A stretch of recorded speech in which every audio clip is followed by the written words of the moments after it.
Hello everyone, this is General Hand Grenade. Welcome to my war room in Prince George, British Columbia. Well, so you've been working hard all week and your boss is on your ass and your spouse you've been fighting with her or him all week, and the kids are yelling and screaming, and you know, some guy fingered you driving home from work today and everything, and you basically had a shitty time all week, a really hard week. And so, you know, like when you want to play a game, you want to kind of lose yourself into this like I do. And, but you know, dropping regular bombs just isn't going to do it for you. You know, not this weekend. You've had a really hard week. And what you really want to do is you really want to fuck some shit up. And so that's what these things are all about. This is called Ordnance. And this is actually going to be 3 Global War 1936 to 1945 expansion sets. I resisted making this video for quite a long time because I wasn't sure how I was going to do it. And I didn't want to make 3 separate videos. So I thought about it for a long time, and it took me a while to acquire all 3 sets. But now that I've got them and I've decided how I'm going to do it, I'm going to go ahead with this video. And I'll just pan around and show you what we're looking at here. So I've got everything set up for all 3 of the Ordnance things, and I've got examples of the Ordnance, just about all of them here. Now with each Ordnance you get 2 of the same, except for these are chemical and biological weapons. You get 8 of these each, but everything else here you're going to get 2 of the same in the sets. And so in Ordnance 1 you're going to get just German and the United States Ordnance, and then in Ordnance 2 you get UK and Japan Ordnance. And then in Ordnance 3, that's where you get the chemical and biological weapons, right? And so this is just some examples of all those. And basically what these things do is like we do with everything else with the mountain territories and with the cities and with the rivers and things like that. It alters how your roles, right? And so we're going to go through all of that. First thing I'm going to do is we're going to, I'm going to talk about the rules, because there's certain rules, and Ordnance 1 and Ordnance 2 are exactly the same things. They're just different countries. So I'm going to go through the rules first and teach you how to use these things, teach you what all these symbols mean on here, because each thing on there means something. And once you learn what they are, then it's easy. You don't even need the rules. You can just look at them and know that like this is a surface-to-air missile, and it comes from a ship. The UK uses it, and it's called a ferry stooge. You know, like and then I've made these things up as well. These are all of the different things that you get in the rules, but I've put them all together because, you know, like you don't want to be going through your rule book constantly. So there's one little thing right there. So what I've done is taken screenshots of everything and put them all together and laminated them in this matte finish, because I used to, when I laminated things, I'd put them in a glossy finish, and then especially when you're making videos, you just get the glare off and it just blinds you and you can't really see it. So I've done that, and like here's Ordnance 3 on this side, and on this side we've got this is America and this is UK. So this would stay on this side of the table with the Allies.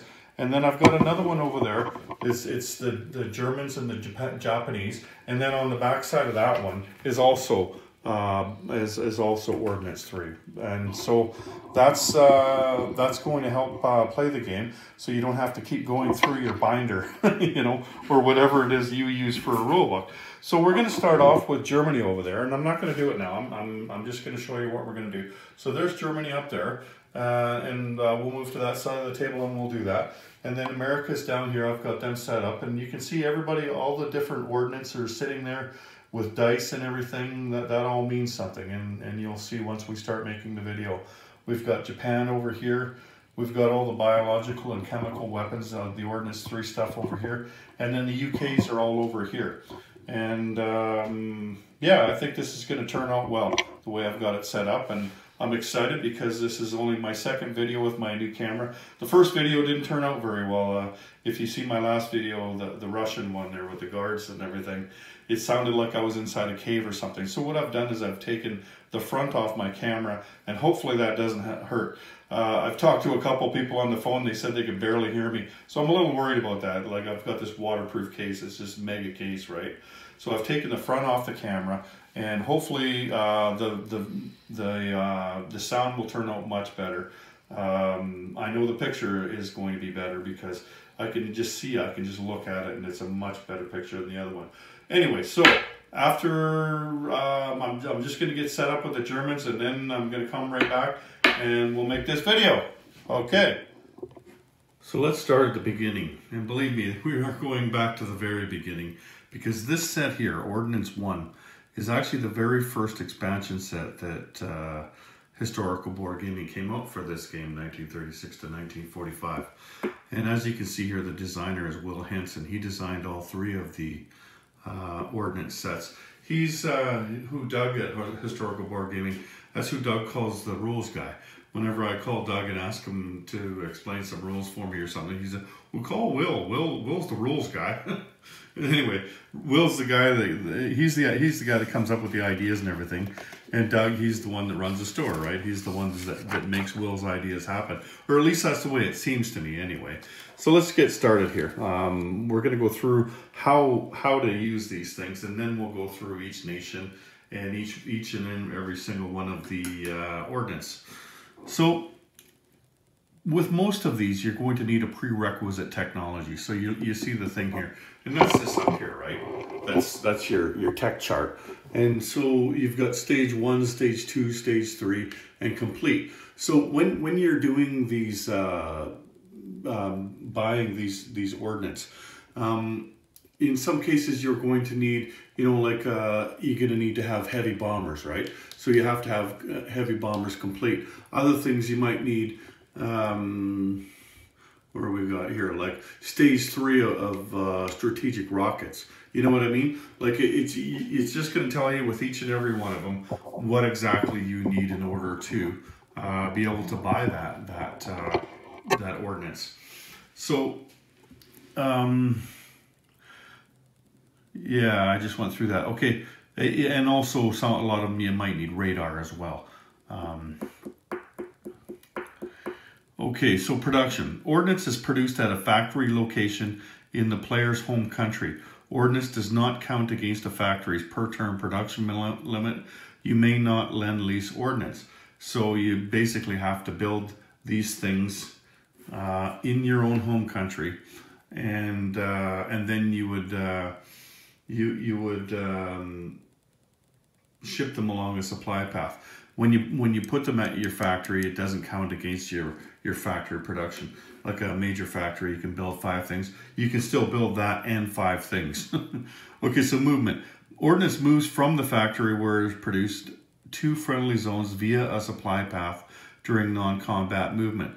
No transport is required. A unit that is armed, and we'll get to that in a bit, transports ordnance with it as it moves. Ordnance does not count against a country's per term strategic rail limits. So let's go on to the next page.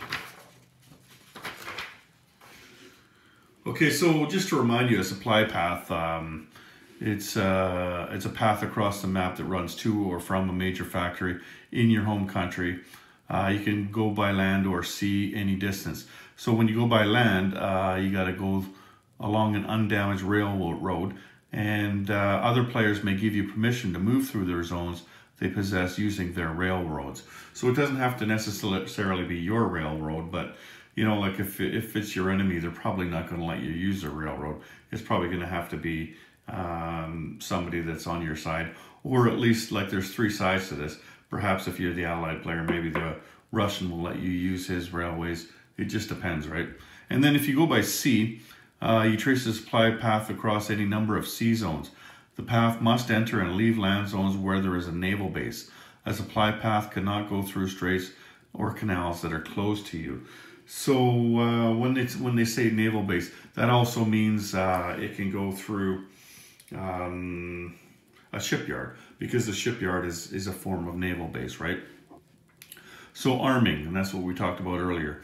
Once ordnance occupies the same zone as the unit capable of using it, that unit may be armed. So what you would do is you put the marker beneath the unit and it stays there until it's used. A unit may be armed at any time, even during another player's turn, but must be armed prior to rolling any combat dice. So you can't, like if you're on defense, you can't just wait, see what the offense rolls, and then say, yeah, I think I'm going to use my ordnance. No, you have to state before combat begins that you're going to use your ordnance that you have in a unit that's being attacked, right? Or if you're attacking somebody, you have to say, okay, I'm going to attack this and I'm going to use my ordnance. A unit may also be armed if it is in range of a munitions storage location. A unit may have only one ordnance marker beneath it at any time. A unit may voluntarily disarm itself by returning the ordnance to a munitions storage location within 2 zones during non-combat movement at the end of the player's turn. And you probably wonder, well, what's munitions storage? Well, that's the next part here. So undamaged naval bases and air bases can act as munitions storage locations for ordnance. They can arm any eligible unit within 2 zones of their stores at any time. If the zone where munitions are stored is captured, then those munitions are removed from the board.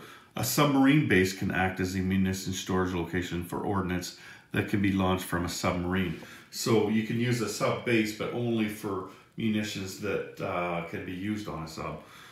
Otherwise, it has to be a naval base or an air base where you store them. So to use them, once ordnance is used in combat, it is expended and removed from the board. So it's like a bullet, right? Or a missile. That's probably a better example.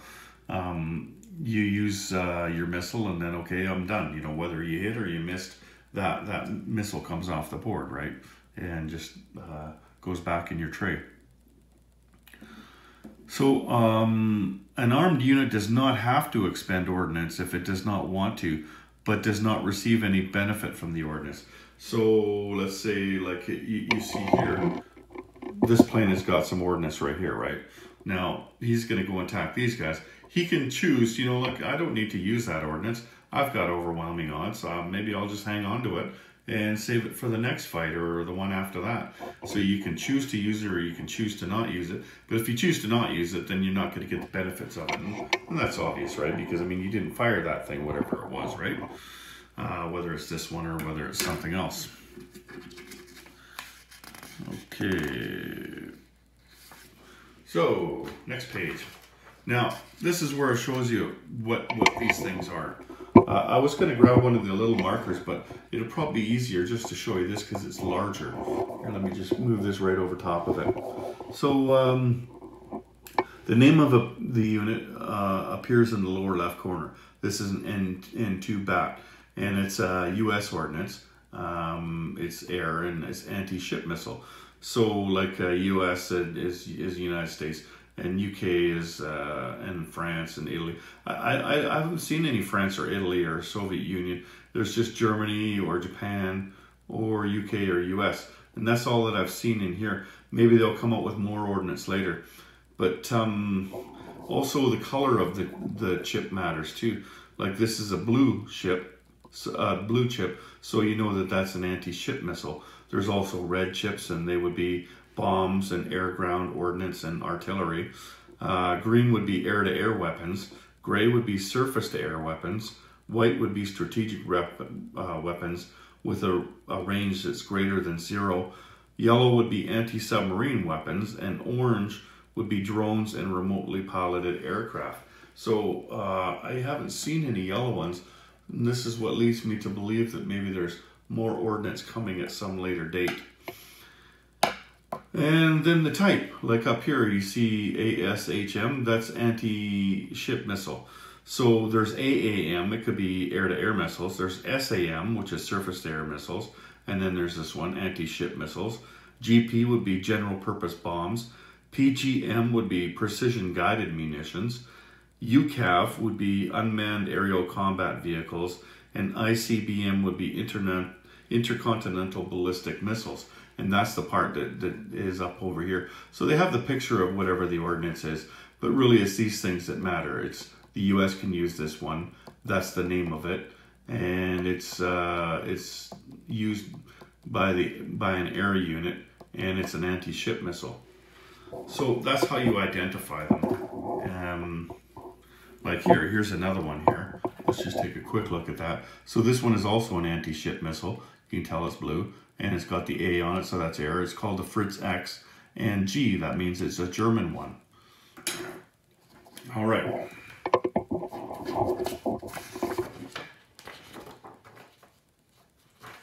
On to the next page. So now we're going to get into what exactly these things are. So let's just move the camera over here. I'll try to get the light in there. There we go. Okay, so the first one is this Fritz one, the one that I just showed you, and it's an anti-ship missile. It's called the Fritz X. So the Fritz X was an air-launched radio-guided anti-ship missile intended for use against capital ships and heavy cruisers. It had a range of about 3.1 miles. So I'm just going to show you this thing here. This is the table that I made up. I didn't make it up. I mean, what I did was I took and I got it. I took screenshots and I put all of them together so that you wouldn't have to look through the rules when you're doing this. So, like in the beginning here, you got the. Let me just move this down so we can see it. So we've got the name of it. It's the Fritz X. And in order to develop this, you need strategic rockets at stage 3 and radar at stage 3. So, and cost is two IPP to buy it. The launch platform is air, so it's a medium or strategic bomber that you can do with. And then to use it, you attack naval targets at an 8 or less with target selection of 1 to 4. First strike if no opposing fighters. So let's just take a look at that. We'll go slowly at first, and then later we'll speed up a bit. So, like I said, you needed to have, where are we here? Strategic rockets, stage 3, and radar stage 3. So you'd have to develop these two up to here in order to use the Fritz X. And then I've got them here. So here's a strategic bomber, and here's a medium bomber, and we've got here. This is a cruiser. So we've decided that we're going to take a shot at this cruiser. Now, normally a strategic bomber does not take part in naval combat. So that's the beauty of these things. It kind of changes things up a little bit for you, right?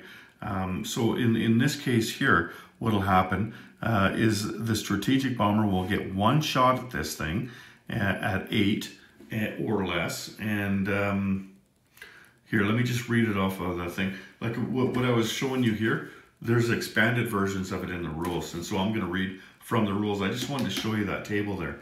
So aircraft expending the Fritz X make a single attack at 8 against naval targets only. Aircraft expending the Fritz X gain target selection of 1 to 4 against naval targets. And aircraft expending the Fritz X in combat have first strike if no enemy fighters are present. So this guy's going to come in and he's going to get a roll at 8 or less, and that's why I've put this dice here, 8 or less, and it's going to be first strike. So if he does happen to roll an 8 or less, this thing is dead and he doesn't get a shot back. Unless, like say there was a carrier in here that had a fighter on it, or, take a look back here, this it's in this C zone here, well this fighter is going to scramble out here. So now it doesn't get first strike. And also he's going to have to fight both of these guys, and so that's not such a good attack anymore. Like I'm just showing you this for simplicity, but typically what you would see is a whole bunch of boats and a whole bunch of other boats coming in with planes and everything. And with this thing here, just because the Russians happen to have a fighter, they're not going to get that first strike capability. But anyway, that's how this one is used. So you can do it with that, or you could have used the medium bomber. Now a medium bomber normally attacks at 7, so this is going to allow you to attack at 8, and it's going to give you that that target selection of 1 to 4. So like say if you had a cruiser and a destroyer and a battleship in here for the Russians, you could choose who was going to get that hit if you rolled 4 or less, right? And also there's one more thing here. I just purchased this thing here. It's an HE343, and it was on sale at in the sale bin at Historical Board Gaming. It's one of the 3D printed units. They're selling a whole bunch of them right now. And so I bought this one, and in the directions for this one, it tells you what it does and everything.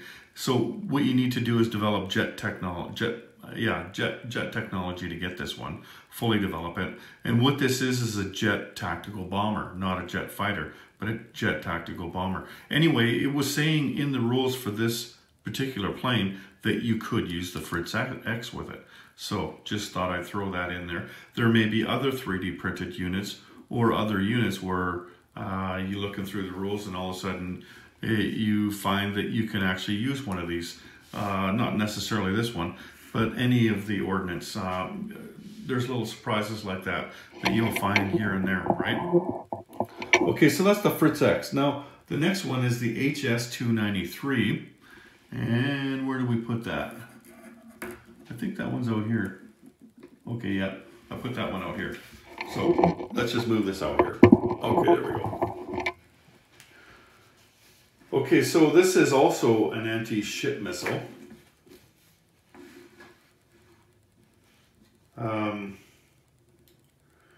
It was an air-launched radio-controlled glide bomb in service with the German Air Force in 1943 and 44.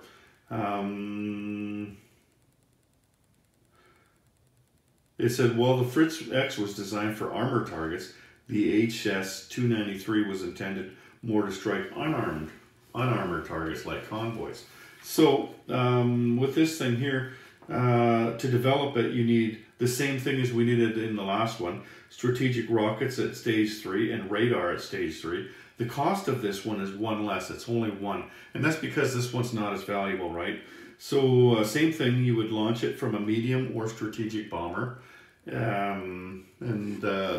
put them out here because this is what they're going to do is they're going to convoy. Aircraft expending the HS-293 while on combat air patrol may engage in convoy rating with a +2 bonus as per, and it tells you to go to this other page here. So let's just go to that right now, because there's a few places where we're going to find that that the Ordnance is built for that. Okay, so it says some aircraft from global war expansions may engage in convoy rating. The procedure is similar to a submarine rating, except as follows. A rating aircraft must be on combat air patrol and capable of rating. The escorting surface warships get a single attack against the aircraft unless those aircraft have first strike. And if the other guy has anti-submarine warfare, players who have developed advanced anti-submarine warfare automatically get a single attack at 2 against each enemy rating aircraft rating the convoy line where they have IPP to lose. So that is convoy rating with planes, and convoy rating is really a lot more technical than that. I would suggest that you go to my video on convoy rating to see how it's done with subs, and then like you can figure it out how it's done with planes. So here's the thing right here. Here's the Ordnance, and normally these guys would not do any convoy rating, but like we're talking strategic bombers or medium bombers. But because you have this Ordnance, they can do they can go on combat air patrol and they can raid convoys. So this convoy line here is a British line, and it's worth 6 IPP. So there you go. And I just keep throwing this thing everywhere. So this one, it's not all that valuable, just because Germany, like, I had to put these guys way out here in order to get to a convoy line, right? Like, it's easier just to sail a sub out there and do that. I mean, I could see using it once in a while, but like, it's only 1 IPP to buy this ordnance, and that's why, because it's not quite as useful, right? Okay, so the next one is the A10. So let's just move this camera back here. Now this is the A10 right here, and I've got it on top of a strategic rocket here. What this was a long-range rocket. Now, I haven't seen anybody develop strategic rockets in this game because strategic rockets don't really work that well. Yeah, you can't go very far with them. And you know, like, I'm not saying that that's wrong. They were what they were back in the war, right? Like, they weren't developed that well. But it's just not very effective in this game unless you have this, because this thing here allows you to send the ordnance 8 spaces away. So you could actually, that's why I've put this over here. From here you can go 1, 2, 3, 4, 5, 6, 7, or you could go 7, you could go 8. You could either hit New York or Washington with that. I mean, you could hit London too, or whatever, but I'm just saying, like, you could get all the way across the ocean to hit something with the A10. And so that makes strategic rockets worth something then, right? So let's see how you use it then. You have to develop strategic rockets, so that's fully developed strategic rockets, not just stage 3. And you have to fully develop radar, and it costs 3 IPP per unit, so that's fairly expensive. You launch it from a rocket facility. I'm not using the chips that you can get for that. I'm just using these rockets. To me, this is my rocket facility because I like to use the 3D things, right? Like the naval bases and the shipyards, and this is what I use for my rocket bases. So it functions exactly like a strategic rocket with a range of 8. It can fire if it is in a supply path. So you have to be in a supply path to a major factory in your home country. It's expended like ordnance, so once you use it, then you lose it, right? And you'd have to buy it again if you wanted to use it again.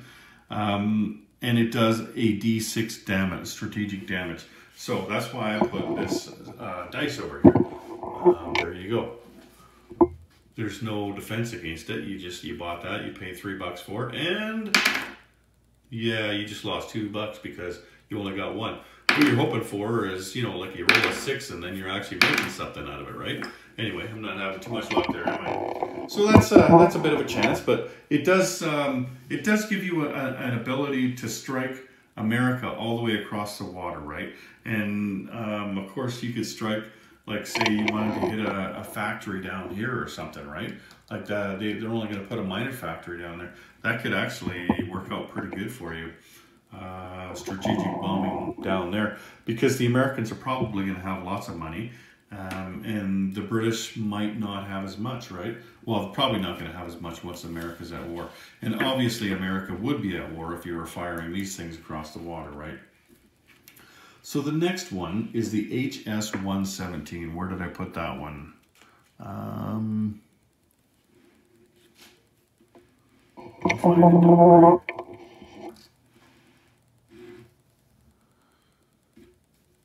It's a ground-launched anti-aircraft missile. The weapon was guided to its target by radio control. It could be fitted on a mobile gun chassis. So it goes in oh, here. Okay, that's where it is. It's right here. It's underneath this thing.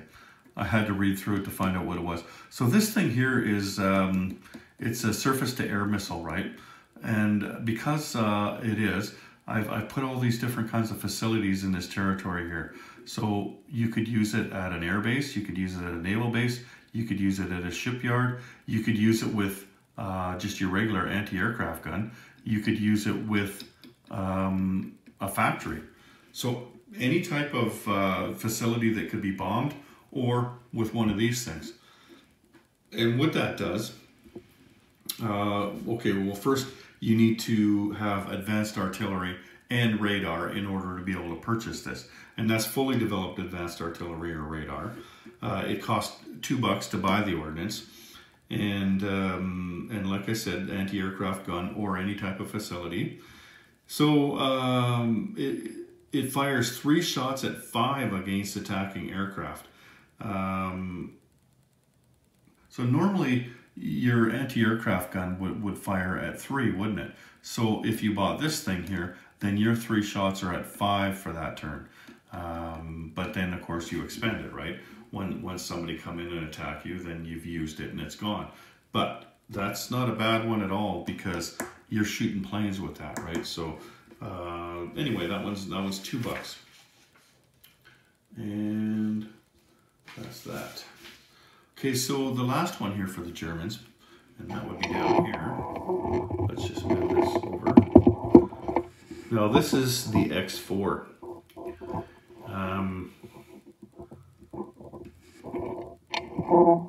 That's an air-to-air missile.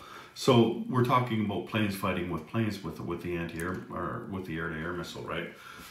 So in order to be able to buy this, you needed fully developed advanced artillery. Then it costs $2 to buy the Ordnance. The only thing that you can use it with is a fighter, a German fighter.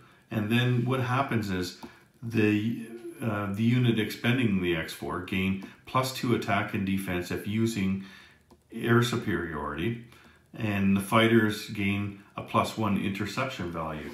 So there's 2 ways you can use it, and that would be, in this case here, let's say the Germans decide to come in here with all of this stuff and attack these guys.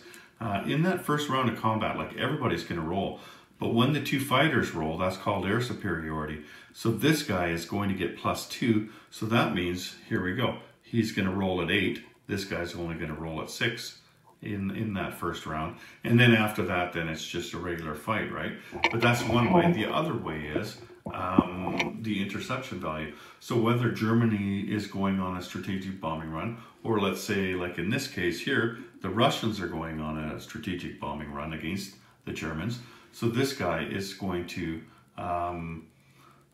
get +1 in his interception value. Normally a fighter, like both of these fighters, have a +3 interception value, right? Well, this guy is going to get +4, and that's why I've got the dice with the 4 here, because he's up by 1 with the Ordnance if he was using the X4. Anyway, that is Germany. That's all of the German things. There's other stuff set up around here, but that's because there are other people's, and we'll get to those. So let's just pause this for a minute, and we will get to let's go to the Americans next. I'll just show you this really quick. This is the player aid that I made up for the American and the British Ordnance. So the American's on top in the green, and the British is down there in the tan colored. And then on the other side, just like the Axis one, that is the Ordnance 3 stuff. So the chemical and biological weapons, the really nasty stuff. So let's get to the American weapons here. The first one we have here is a general purpose bomb. So it's going to be a red one here. We're going with the color coding here. So this one here, it's called the T-12 Cloudmaker. Now, with this, you're going to need to develop heavy strategic bombers. And heavy strategic bombers is a good one to have for the Americans anyway. The cost per unit is 2. The only way you can use it is with a heavy strategic bomber. You can't use any other plane to do it. And what it does, it adds +4 damages to their strategic bombing roll. So when you do a strategic bombing roll with a heavy strategic bomber, you roll 3 6-sided dice, and there you go. You got 12, 15, and you add 4 onto that. This thing here makes you add 4. So there you go. That's 19 damage you just did. Of course, this little factory here, that's too much damage, but Going against a large factory though, that would have been a hell of a roll. So that's the T12 Cloudmaker. The next thing is the LBD-1 Gargoyle. That was a US anti-ship missile. And that's this one right here. So let's just take it over here. Let's move this up. I'm trying to, I get a lot of glare over here, so I'm trying to keep that out of there. So this one right here. Now, what does that one do? In order to develop that one, you need radar that's fully developed, and you need strategic rockets at stage 3. And then once you've done that, then you can purchase this for 2 IPP. And there's a lot of different ways you can use it. And that's why I put all of these different guys in here. You could use a strategic bomber. You could use a medium bomber. You could use a tactical bomber. You could use a fighter. Or you could use a seaplane. Actually, can you use a fighter?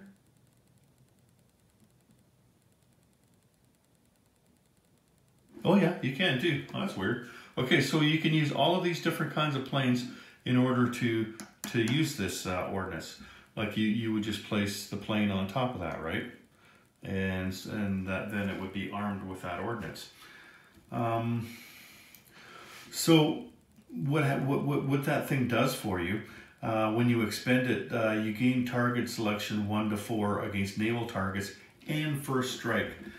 Aircraft expending that may engage in convoy raiding with a +2 bonus. But the thing about this one is, it would be pretty tough for you to use it in convoy raiding, because the only convoy lines that you could raid are way over here, and this one in here. There's one for the Italians that goes through the Mediterranean, and there's one for the Germans that's hidden away in the Baltic Sea as well.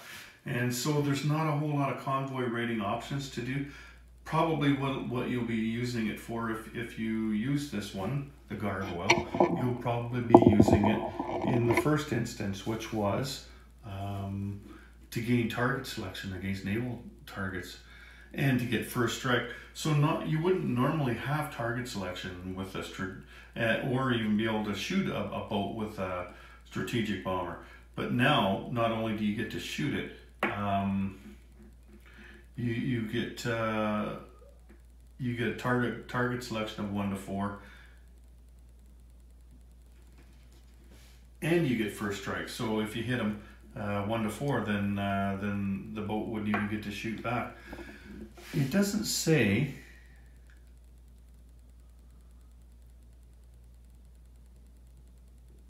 It doesn't say what you would roll at though. Some of them say what you would roll at. So I guess that you would just roll your normal roll. Like this is what is that, a 7 or an 8? This is a 7. This is a 6. So I guess you would just roll your normal roll, but it would just give you the target selection. That's what the ordnance does for you, and that's on a 1 to 4. That's why I have these dice here. So the next one would be the bats. There's 2 of them. There's 2 different kinds of bats. One's an anti-ship bat, and that would be this one right over here. Right here, the N2 bat. Now, in order to develop that one, you need radar, which is fully developed, and you need strategic rockets at stage 3, so that's just like the last one. Costs $2, and then with this one you can use a fighter, tactical bomber, or medium bomber. So these 3 types of planes that you could use it with. So how it works is you make a single attack at 8 against naval targets only. The aircraft expending the bat gain target selection 1 to 4 against naval targets. So like here we've got 3 different kinds of boats in here. You could make your shot against any one of those guys. Let's say you were going in with the fighter on this thing. The fighter would get to choose which hit he got, and the fighter would roll at 8. And then also you could do the convoy raiding like I just talked about before. I didn't set up all the convoy raiding in this. Like I showed you one with the Germans, right? I don't think I need to keep going over that.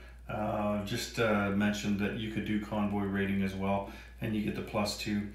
And then aircraft expending the bat in combat have first strike if the opponent has no opposing fighter aircraft are present. So that was like the Russian fighter that scrambled. So that's why I put this in here. Like there's a fighter here, so you wouldn't get first strike capability. But if there was no fighter there, then this guy would get first strike capability. And so that's why I had that there, so you can see it both ways. Okay, there's that one, but then there's the other bat. There's this other N2 bat, and it's you need to do the same thing. So the radar, and then stage 3 are rockets. You can only do it with a medium bomber, and it's only for strategic bombing. So he's going into strategic bomb this factory here. He gets 1 dice, and what this thing does for you is that there's no shooting you down. There's no defense against you. Oh, not at least no anti-aircraft fire anyway.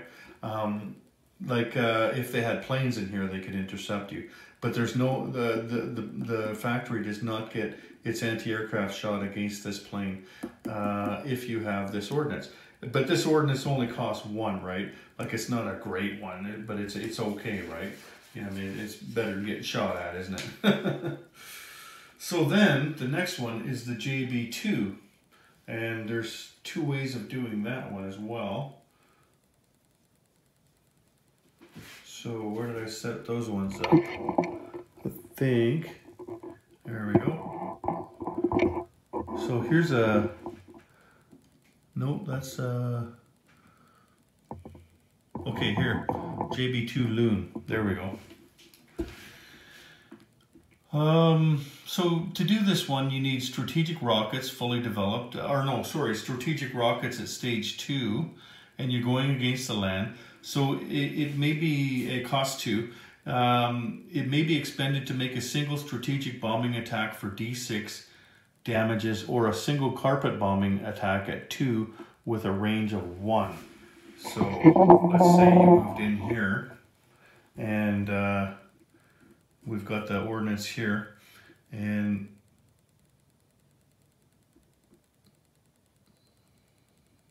sorry, I'm using the wrong one here. Where's the other one?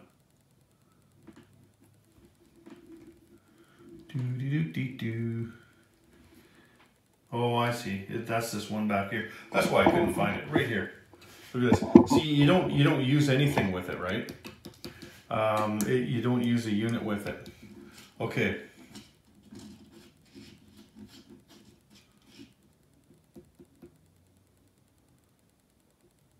Here, I'm just gonna figure this out. I'll be right back. Okay, sorry about that. I just had to. I couldn't figure out what I was doing there.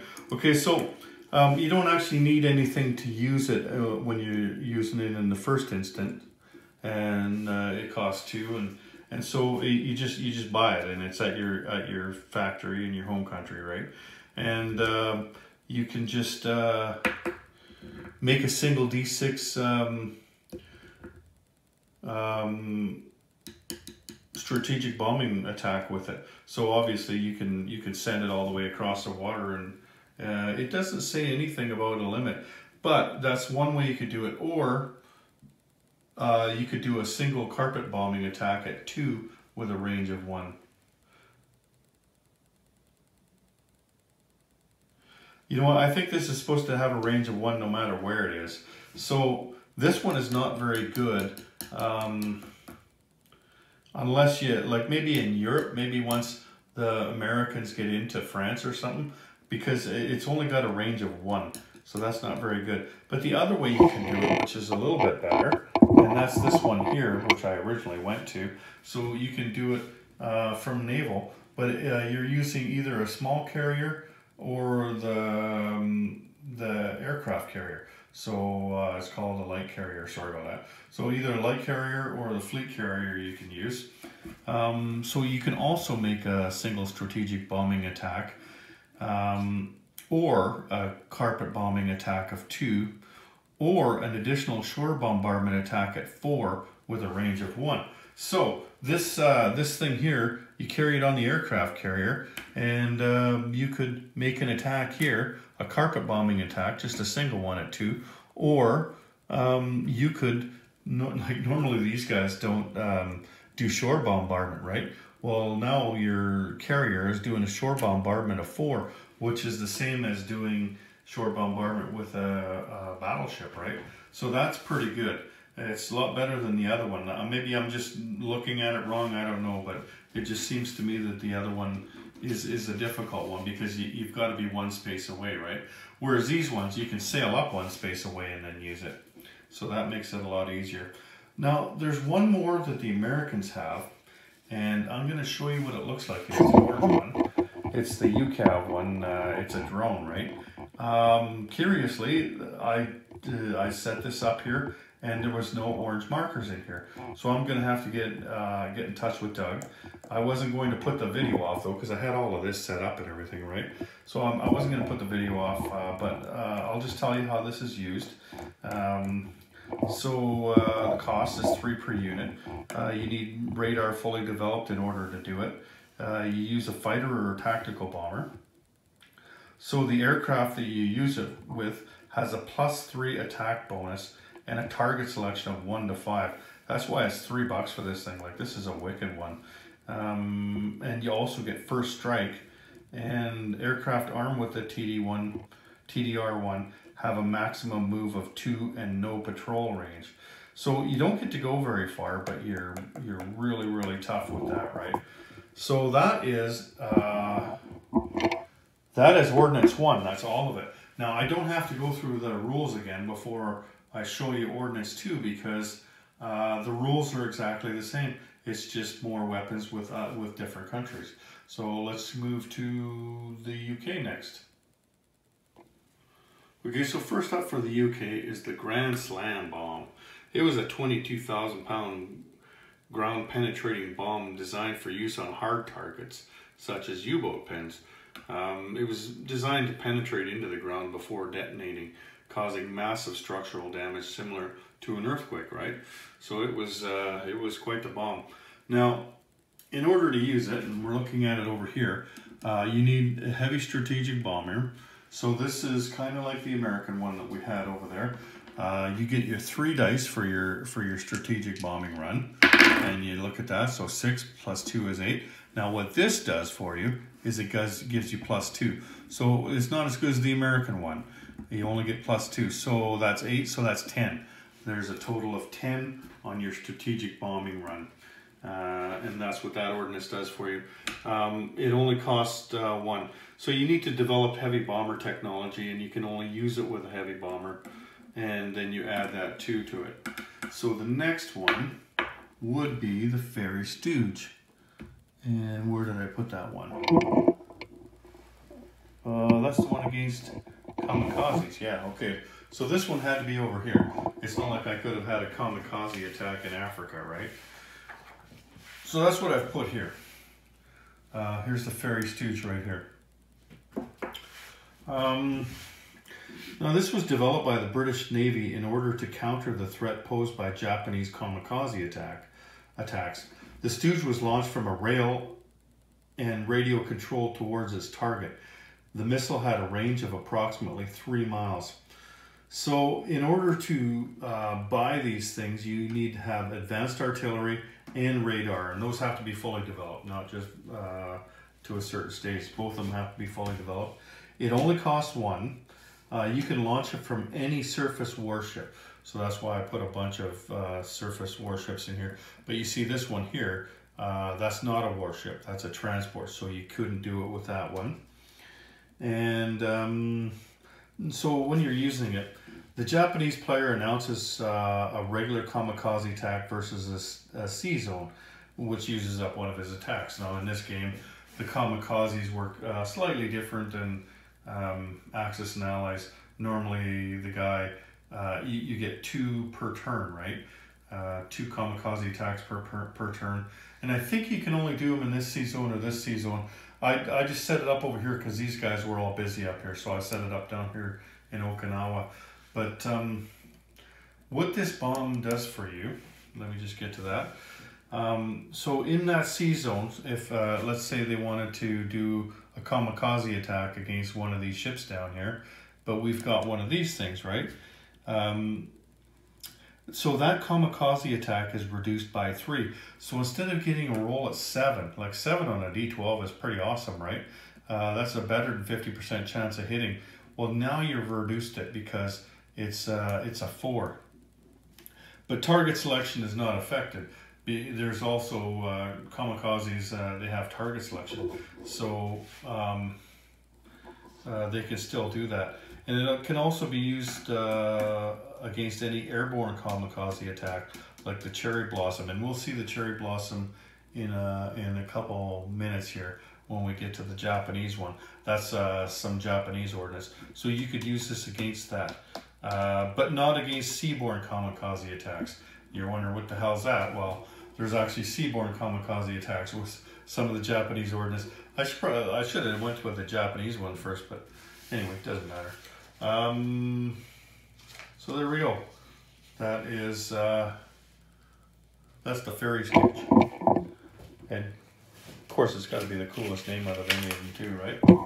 So the next one is the Z battery anti-aircraft rockets, and that's this one right in here. That's a surface.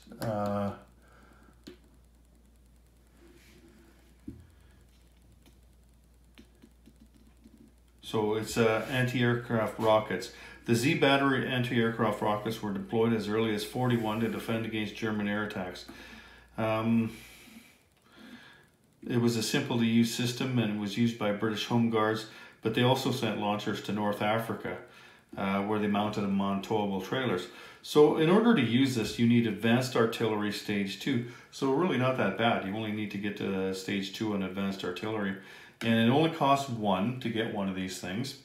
And you use an anti-aircraft gun. That's the only thing you can use. So that's this guy right here.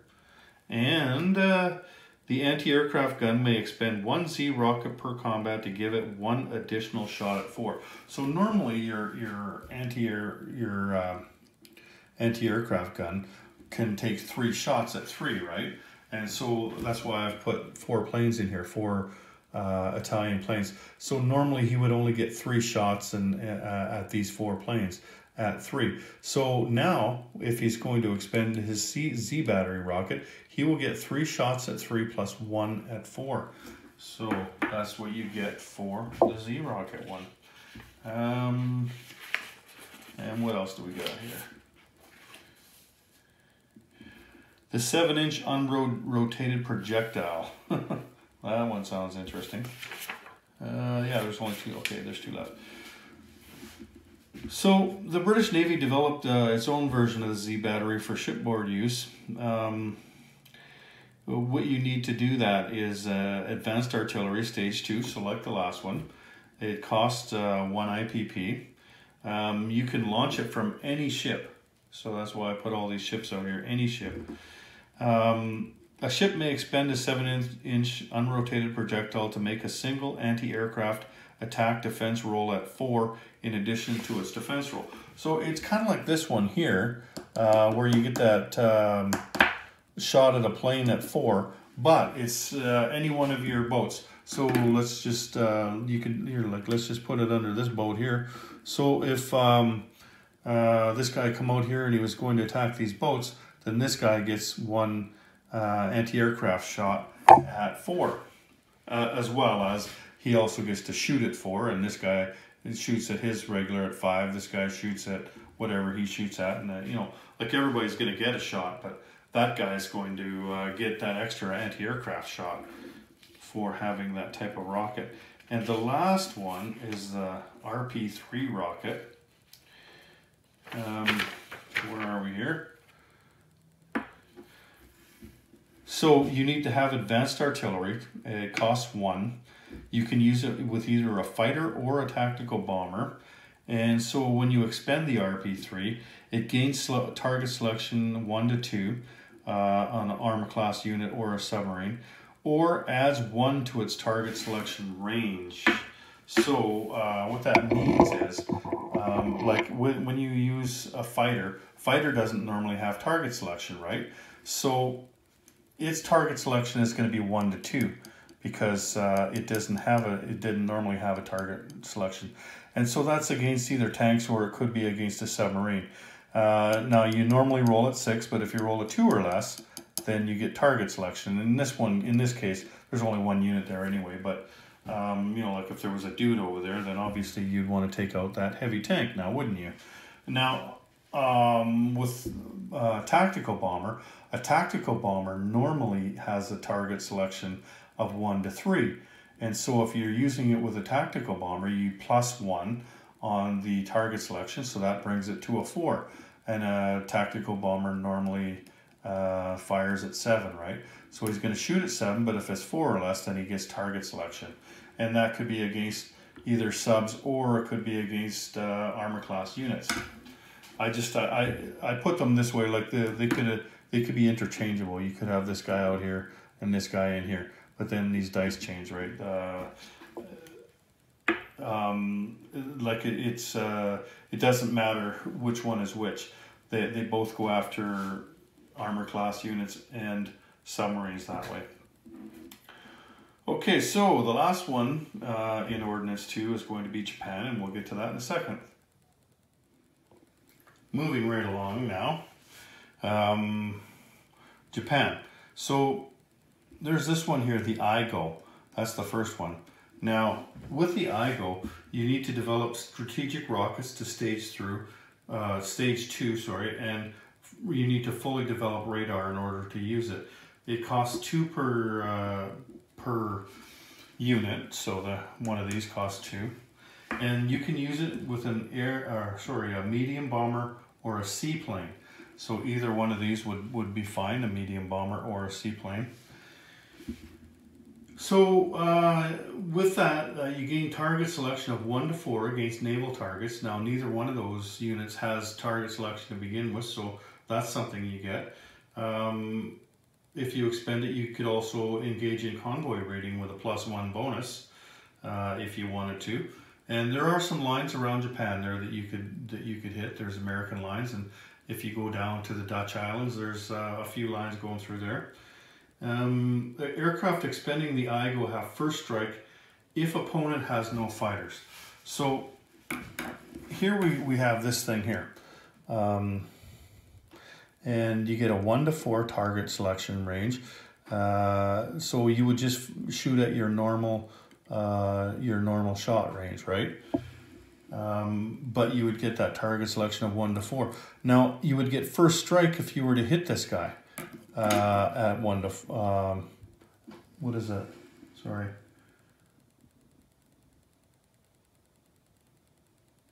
I think your first strike is probably a 1.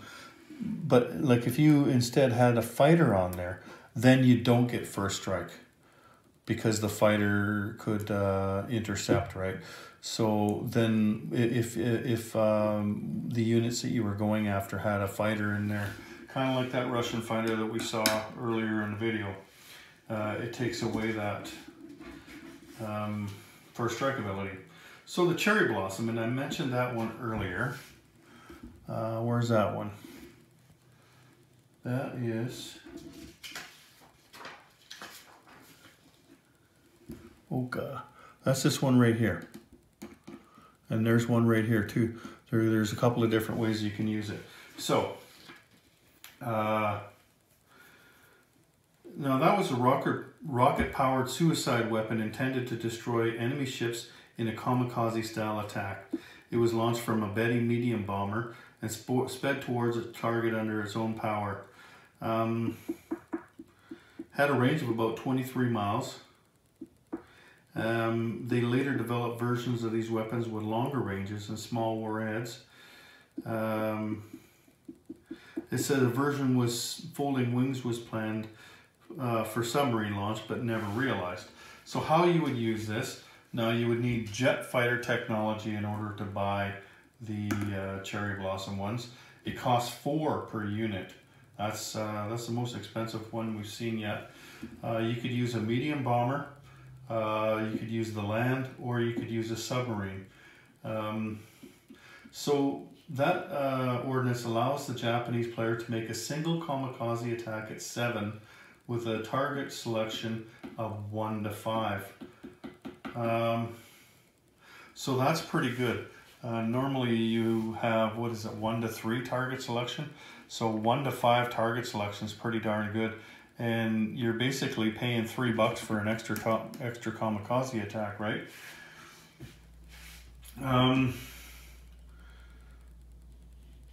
So you can only use it in a location eligible for a kamikaze attack. You wouldn't be able to come way the hell out here and use it because you don't normally get a kamikaze attack. You only get kamikaze attacks near the Japanese homeland, right? And so you could only use it there. It doesn't count against your kamikaze limits, so you still get your 6 kamikazes. These ones that you buy are besides that. Now, you could launch it from the land. It can be armed and launched or scrambled from an air base. So that's why I've put this one over here beside the air base here. So you could actually do a kamikaze attack from the air base. And then the other one could be put on a submarine. That's why I've got this out here with a submarine. And so either way, you can launch it from there, or you can do it from a submarine or a medium bomber. And that gives you the extra kamikaze attack. Did I miss one here? No, it doesn't look like it. Okay.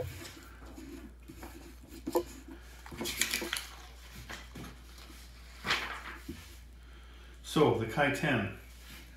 Now that's these ones here. There's one here and there's one down here. Let's just move the camera up here a bit. So that's these ones here. There's 2 of them. Now they were, it was a human torpedo. It was a manned torpedo. That would be quite the job, wouldn't it? You get inside a torpedo and you launch yourself towards the ship. But it was an effective suicide weapon because you were underwater. I mean, you were hard to stop, and you could steer your way there, right? So it could be launched from a submarine or a ship where the pilot would steer the weapon to its target. You could go 83 kilometers. So, geez, I think I'd rather go 10 kilometers because then you get it over with quick. Okay. It says prerequisites see below, so we'll read that in a second. The cost per unit is 2. The launch platform is submarine, destroyer, or land. And what it does is provides a +1 attack bonus for the unit expending it, and target selection 1 to 3 on ships only. So developing it. Japan can produce the Kai-10 after it has made its first kamikaze attack. Use of the Kai-10 does not count against Japan's per game kamikaze limits, kind of like the last one we looked at there. So an amphibious landing defense. The Kai-10 can be armed to fortification, coastal artillery, naval base, shipyard, submarine base. 1 Kai-10 per turn can be expended by this unit facility per turn as part of the shore bombardment, coastal artillery phase of an amphibious attack. This expenditure is in addition to other actions the unit facility undertakes, so whether it's scrambling or artillery shots or whatever. So what it does is attacking transports and shore bombarding ships with an attack of 4 and a target selection of 1 to 3. The Kai-10 is destroyed if the unit facility is destroyed or takes the maximum allowable damage. So that's why on this little island down here, I put all of these different facilities here. Because like normally you wouldn't have a naval base and a shipyard in the same place, right? But I've done that to show that you could put this under any one of these things. This is what I'm using for sub bases. You could put it under your coastal artillery. If you put it under your coastal artillery like this, you're going to get that Kai-10 shot. So that's 1 at 4. But you're also going to get your coastal artillery shot. So you're going to get both of them, and that holds true with the abilities of any other facility, right? And the only people you can shoot that against, though, are the bombarding ships or the transports coming in to the land. So they've got to be making an amphibious assault, because in this game you split up your attacks. you don't just attack everybody and then, okay, you've taken them out so you can keep going with your transports. What happens is that you split up your ships. So these ships are going to attack the ships in the harbor, and these ships are going to amphibiously attack the land. So let's say a battle happened out here, and that was that, and the Americans won that. So now they can come into the land. So this guy's going to bombard, and this guy is going to drop off this Marine here. So you could use this Kai-10, and it's at 4 or less with a target selection of 1 to 3. So you could choose 1 to 3. If you hit a 1 to 3, sorry, you could choose either one of these. You might choose the one with the dude if this place was empty and he was going to take it easily. For one thing, the battleship here can take a shot, right? So they wouldn't even lose the battleship. So in that case, it might be better to take the transport, and then the dude dies. I don't know, right? So there's that way there, and then the other way is I put them up down here. So you could use them with a sub. So what it does is it just adds 1 to the attack against somebody. So a sub normally shoots at 3. Now he's going to shoot at 4. A destroyer normally shoots at 4. Now he's going to shoot at 5. And they were going to attack that destroyer right there. So either way, you can use it one way or the other. And also a target selection of 1 to 3. There's only 1 ship in there, but there could be 5 of them, right? So you get to choose which one you're killing. Okay, and then the next one is the A-11. Now, you remember that A-10 that the Germans had? Here it is right here. This is the one that they attacked New York or Washington with. It went 8 spaces across the water and did a strategic bombing run. Well, what happens with this one is after the Germans developed the technology, remember they had to develop the technology first, then you can lend-lease this to Japan, or you can send it to them. Here, let me just see where it is here.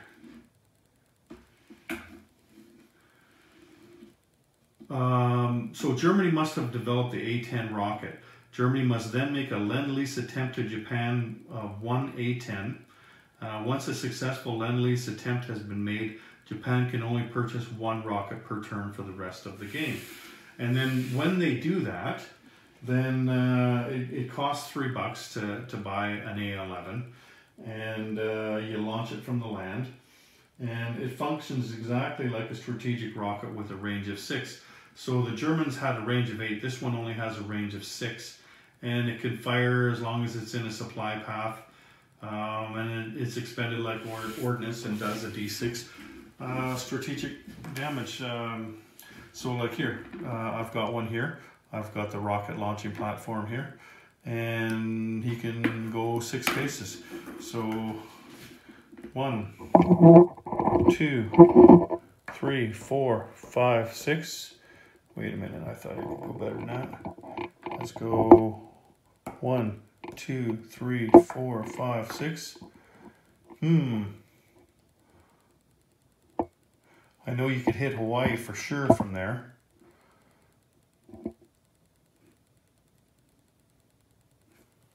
One, 2, 3, 4, 5, 6. 5, 6. Yeah, I think there's an airbase that goes on Pacific Northwest. Anyway, like you could hit something a long ways away with that strategic rocket, and you do the 1d6 damage. So you're hoping to do the maximum damage of 6 to something, right? On your strategic bombing run. And what's next? The Fugo balloon bomb. Now that thing's kind of weird. So I'd never heard of these, but it consisted of incendiary bombs attached to hot air balloons. These weapons took advantage of air currents to cross the Pacific Ocean and, in theory, drop their loads on the United States, where they would start forest fires and otherwise terrorize civilians. The bombs were not effective, not surprisingly. They had to go thousands of miles. Most of them were lost or landed in remote areas. So, you don't have to have any prerequisite. I guess anybody can float a hot air balloon. It only costs 1. You launch it from the land, and it makes a single strategic bombing attack. It must be launched from Japan at the US. So it's not available until January of 1944. The Japanese player may expend as many Fugo balloon bombs as he wishes per turn. For each bomb, U.S. and Japanese player make opposing D6 rolls. If the Japanese player's roll is higher, then the U.S. player must pay the difference. So basically, you just take this. Let's say that the American is the white one and the Japanese is the black one, right? And you don't have to count up the spaces or anything. It's from Japan to the United States. And so there you go. Japan just took $2 off the Americans that turn. You can do as many per turn as you want, and it costs 1, right? So you could do 5 of them.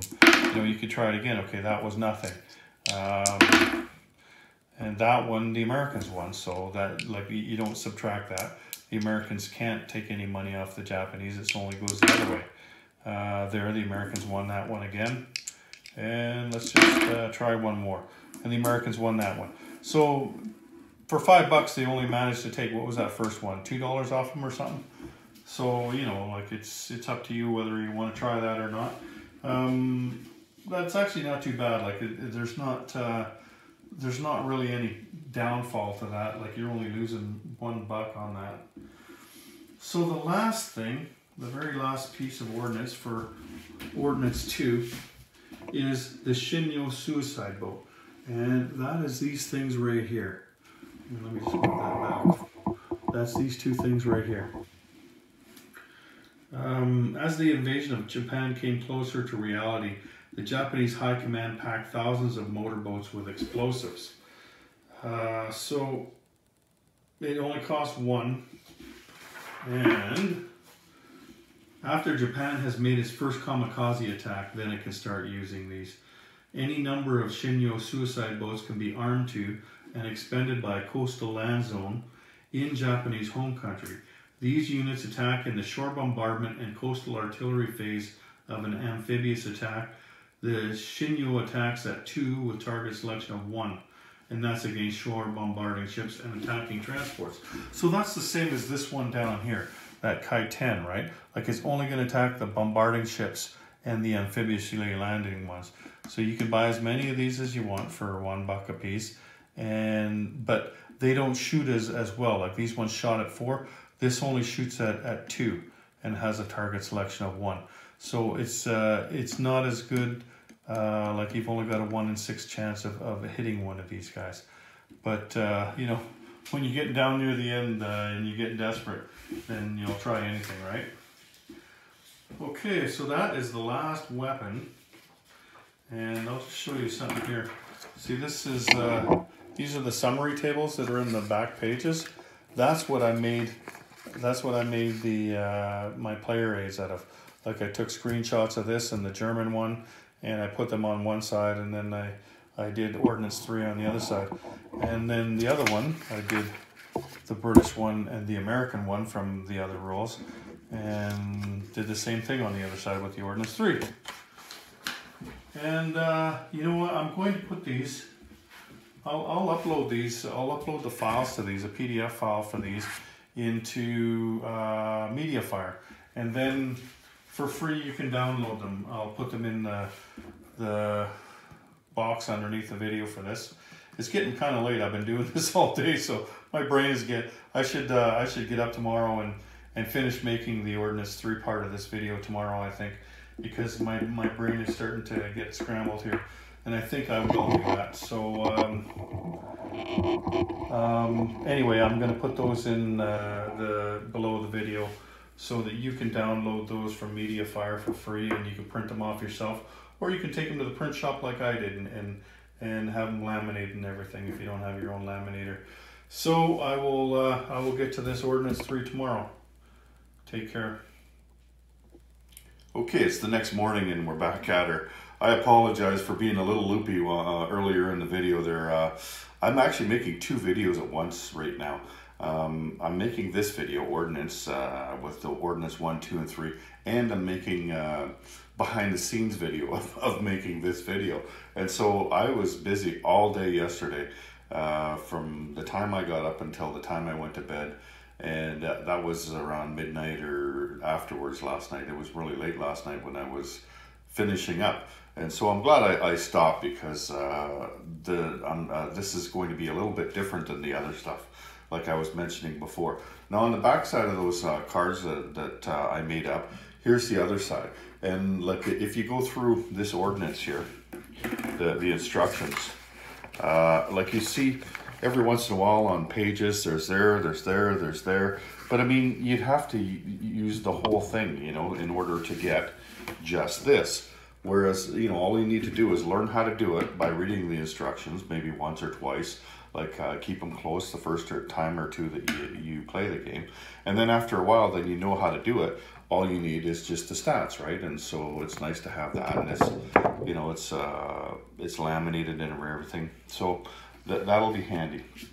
Okay, so I was saying this is a bit different, but there's a lot of it that's similar to the first two ordnance. So let's just get into it. First of all, let me tell you about this section. Now, these ones are different because they're biological and chemical weapons. The other ones, they were considered things that go boom, right? You know, they blow up or whatever. Whereas these things are the things that really only attack people, right?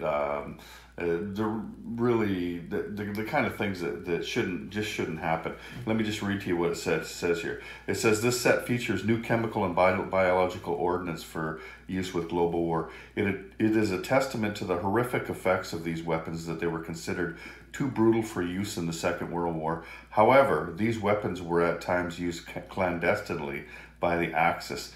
The Japanese used them against China, and the Italians used gas against the Abyssinians. On the eve of World War II, the production capacity of many nations far outstripped their World War I capabilities. Germany, which could produce about 40,000 tons of gas per year in World War I, had a capacity to create 184,000 tons by 1939. Germany had also excelled in the development of new gases, such as tabun and sarin gas, with near 10 times the toxic potential of mustard gas, which itself was responsible for a quarter of all U.S. casualties in World War I.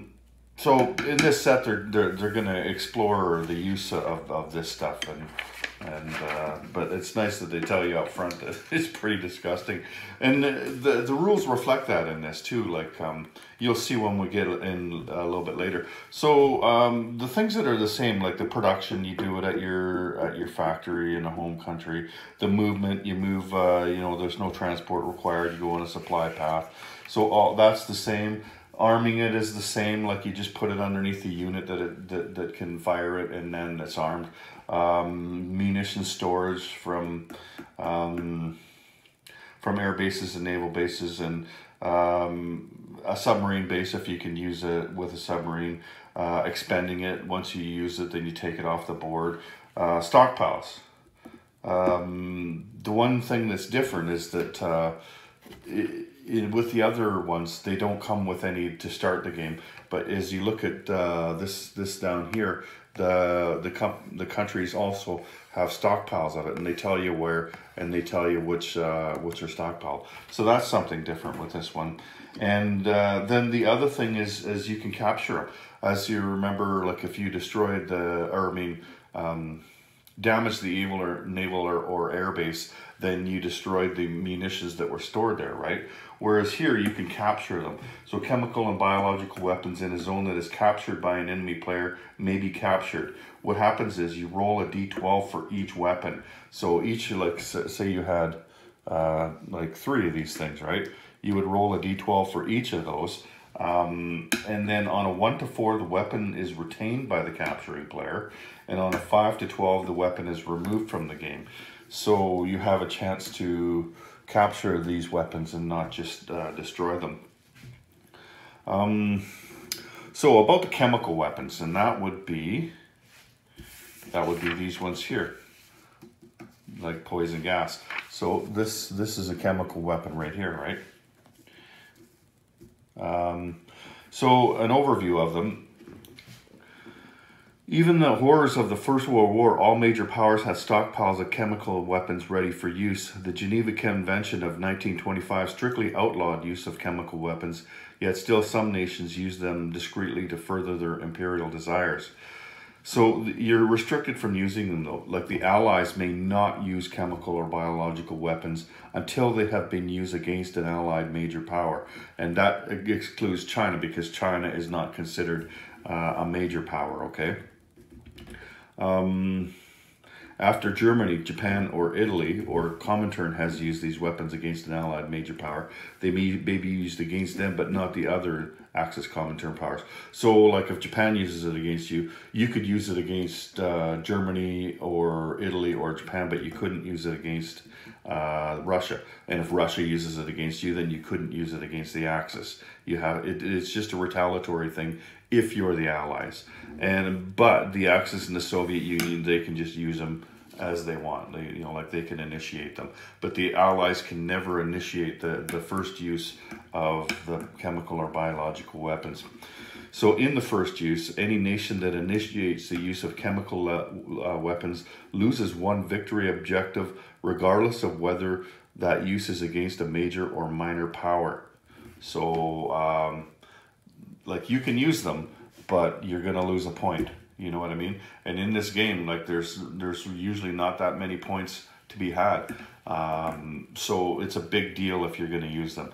And I like that. I like the fact that Will was smart enough to say, hey, you can use these, but it's going to be a great cost. Like you might lose the game by using them. Just the mere fact of using them. Like there should be a penalty, right? So it's also going to change the war's end if you do the variable end of the war scenario. Like that's where you roll the dice at the end and decide, okay, like it's not a firm date that the war ends. It could end a little bit earlier than normal. It could end at the same time, or it could end a little bit later than normal. But if you use the chemical weapons, it says if the UK, Germany, the United States, Japan, and the Soviet Union have all been attacked by chemical weapons, add +1 to the variable end of the war dice roll. So you roll the dice and then you'd add +1 to that, and so it changes that. I haven't played with the variable ending yet. Now, clandestine use. The Axis powers, excuse me, the Axis powers may attempt to use chemical weapons covertly against minor powers.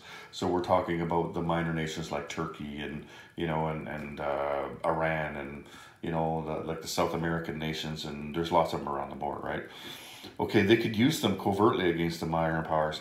Each time a weapon is used, the Axis and Allied players roll opposing d12. If the Allied player wins by 8 or more, the provisions of that one with the first use there take effect. Otherwise, they do not. What I mean is, like both of you roll a d12, right? And the ally has to beat the Axis player by at least 8 on the dice roll. So, like, say if the Allied player rolls an 11 and the Axis player rolls a 1, then that's more than 8. So what would happen is the Axis would lose 1 point at the end of the game because the Allies caught them using the chemical weapons against a minor nation. But it's not an easy thing to catch them doing, right? Like 8 or more, and it's only a 12-sided dice. So you really got to be fortunate to catch them. Like it's easier for the Axis to get away with it than it is to get caught using that against a minor power. So let's get into these chemical weapons then. So poison gas. Let's move this over here, okay? Now I've only set up one scenario here, because most of these things are, like they're all against people. So I set them up against the Chinese guys here because they're people. Chinese are people too. No, I mean what I mean to say though is that like they're not using a whole lot of tanks and stuff. Like we don't care about ships or anything with these biological and chemical weapons, right? And China, they're the ones that use just mostly strictly infantry. So you don't need to do anything to develop them, right? Like, with the other weapons you might have needed, like strategic rockets or radar or anything.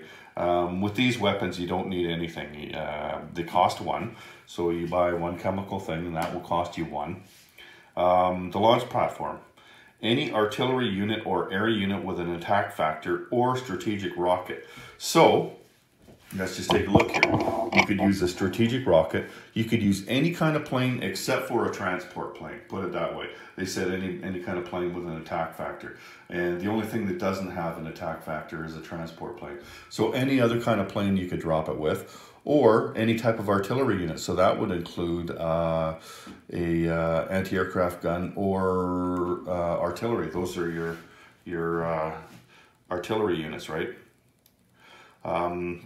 So when you use them, one poison gas may expended per round per land battle by each side. So you couldn't load up a plane and an artillery and a rocket and shoot all three of them in there. You could only use one per territory per round, okay? Sorry, let me see. One poison gas may be expended per round per land battle by each side. And so like the Chinese could be using them as well, right? But that's per round, not per land battle, right? Poison gas causes all land casualties in that battle to double for the opposing player. So let's say you went in there with all of these guys. I'm just going to keep them separate because I don't want to move them in, move them out, move them in, move them out, you know what I mean?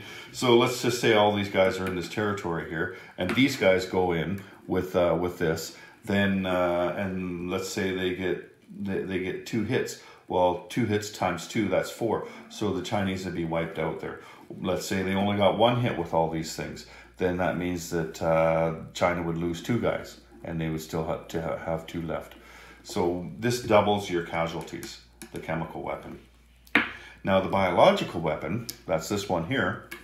Again, that costs 1, and you use it's used exactly the same way. So all of the same people are all of the same things, like the planes, the rockets, and the artillery. They use it, and again, only 1 expended per turn per land battle by each side. So once per battle. Like you could bring 3 of them in, and on the first round use 1, on the second round use a different one, and on the third round of combat use another one. But you need a lot more Chinese in there to do that in this scenario, right?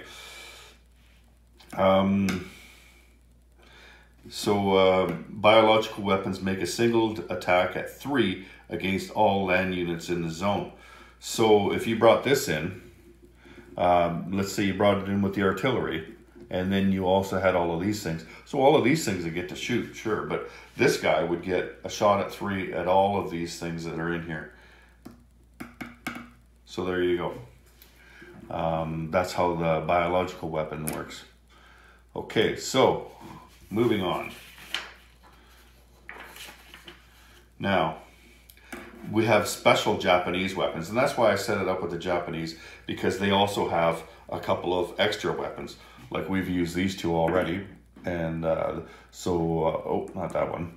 We've used this one, and you roll a 3, and we've used this one, which is double the casualties.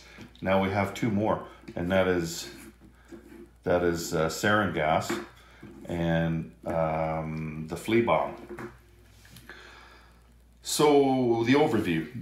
The Japanese operated a large chemical warfare lab near the city of Harbin in northeast China. The infamous Unit 731 occupied a 6 square kilometer complex with over 150 buildings. The complex was home to 300 to 500 scientists and doctors. The facility was used to produce chemical weapons, plague-infested fleas, and other biological agents. Japanese experimented here on the Chinese civilian population with unspeakable cruelty that rivaled that of the Nazi concentration camps. Japanese forces used poison gas over 2,000 times, killing untold numbers of Chinese citizens. Modern estimates are that 3,000 civilians died in experiments, and upwards of 580,000 were killed by biological agents. Man, you could imagine, here we are several generations later, what the population of China would be if they hadn't killed all those people. Not just with these weapons, but in that war. The population of China would be a lot higher than it is right now, because you multiply that over generations, right? So some of the stuff that they did, some of the things they developed other than the chemical and biological weapons here. So they had this flea bomb here, and it's set up like the other things here. It says air here, used by Japan. It's called a flea bomb. So it costs 2, so it costs double what the other things cost. You don't need to develop it, you just need to pay for it. And so any air Fugo balloon bomb can expend it. So any of your aircraft, except for obviously a transport plane, or this Fugo balloon. That's why I put this over here. Now we went through this with the Japanese Ordnance. That's that one that they floated over to America, right? And you rolled the dice for that. And so to use it, the bubonic flea bomb attacks all units in a zone at 1 for 2 turns. So if you were to use this against the Chinese here, then it's only a roll of 1 though, but for 2 turns. So you would roll 4 dice trying to hit a 1. No, you missed them. Next turn, roll 4 dice trying to hit a 1. So you wouldn't even need to send Japanese units in there. You could just fly over that with a bomber and drop that thing. And let's say you had 20 Chinese guys in there. You'd roll 20 dice one turn and 20 dice the next turn. And any ones you'd be taking off Chinese infantry, right? So yeah, that's pretty disgusting. They were killing them with fleas. And the other is this sarin gas, and that's this one here. So the sarin gas was discovered in 1938, and by mid-1939 was weaponized for use as a chemical agent. In comparison to other chemical weapons, sarin gas was highly toxic. The gas was 81 times more lethal than hydrogen cyanide and 543 times more lethal than chlorine gas. It says that Germany may begin making sarin gas in January of 1939, and the Allies could develop sarin gas by making a single technological development roll at 9 using the technology development process. They may only attempt this after sarin gas has been used by the Axis. So even though Germany develops this, it can be used by anybody in the Axis. And if the Allies want to do it, then they have to make a tech roll at 9. Now, it's not on the technology chart up there, but you would know, like, that they have it, right? So you make a roll. Let's say you only got a 7. Oh, I guess we didn't get it this time. Maybe you make another roll next turn and you get it. So then you just know, okay, we can make sarin gas if we want. If that's the way you want to fight your war. Seems kind of dirty to me, though. So, again, no development for the Axis. It costs 1 per unit.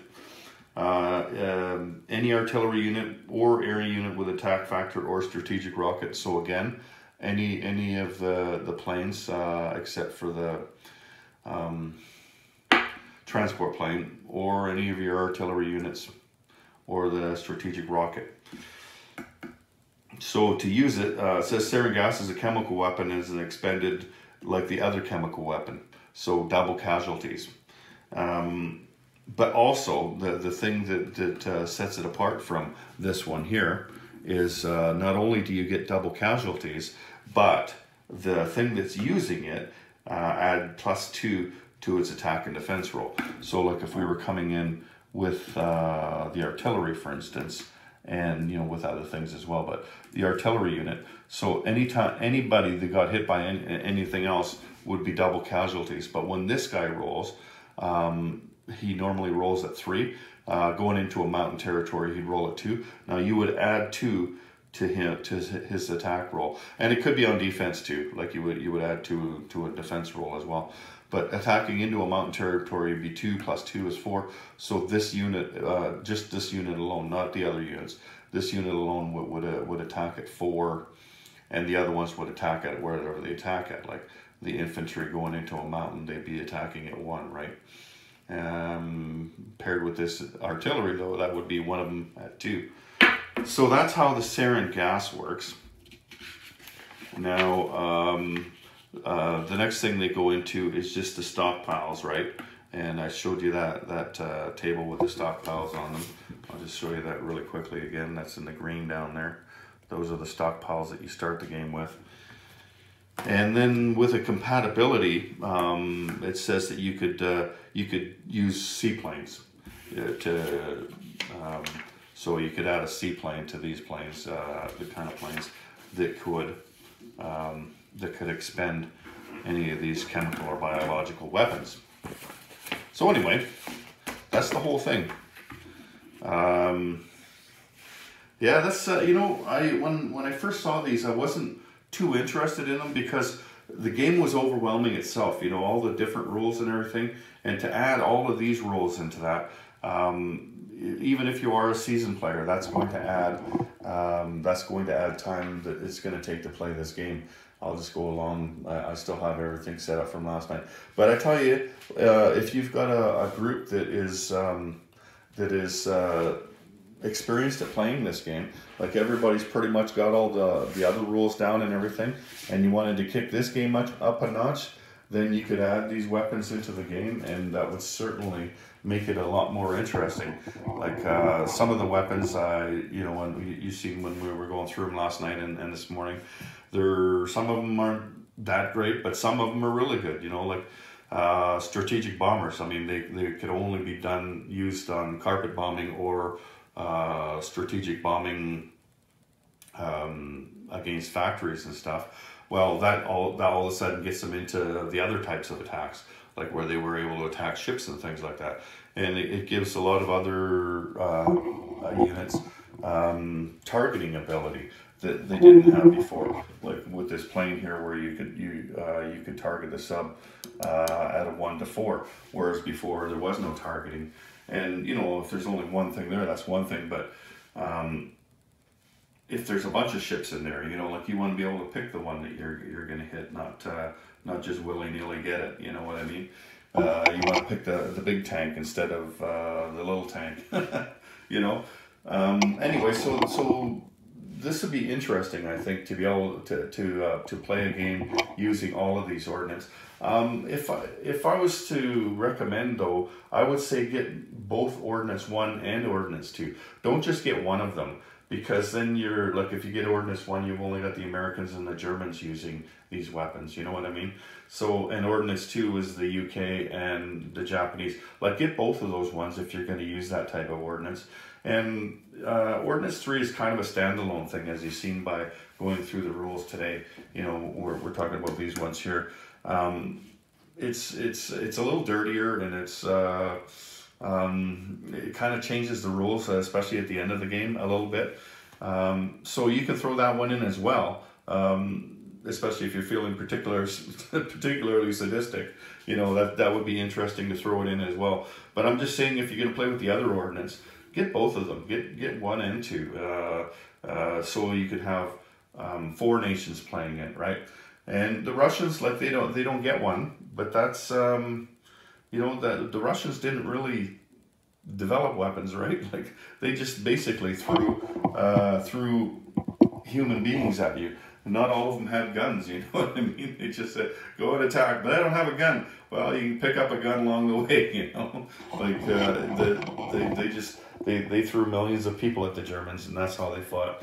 They didn't really care about developing. The tanks, I mean, they like to develop, they like to build tanks, but as far as ordnance goes, like, they didn't really develop ordnance too much, right? Like, they didn't, as long as their bombs exploded, that's all they really cared about. So anyway, I think it would be interesting. I know that Will at Historical Board Gaming thought it was a good idea, because this was his first invention into expansion sets, was putting in these types of weapons. So he must have thought it was a pretty good idea. And after going through it, I like it more than I did when I was just looking at it, you know, on their website. I think it's pretty cool. But like I said, you probably only want to attempt using these if you've played the game a few times already and you're starting to get really familiar with the rules. Like, you don't have to keep looking up what does a tank attack at, you know what I mean? You've already got all that stuff down, so it's not going to bog you down forever to play with these things. And using these, like, I'll upload these to MediaFire, and so you can download them from the description box of the video that this comes out in, and then you can print them off for yourself. So that will help speed things along. You don't have to keep going through the rules to look for what does this attack at, or, you know, what is a Fritz X bomb, right? So anyway, that's it. That's Ordnance.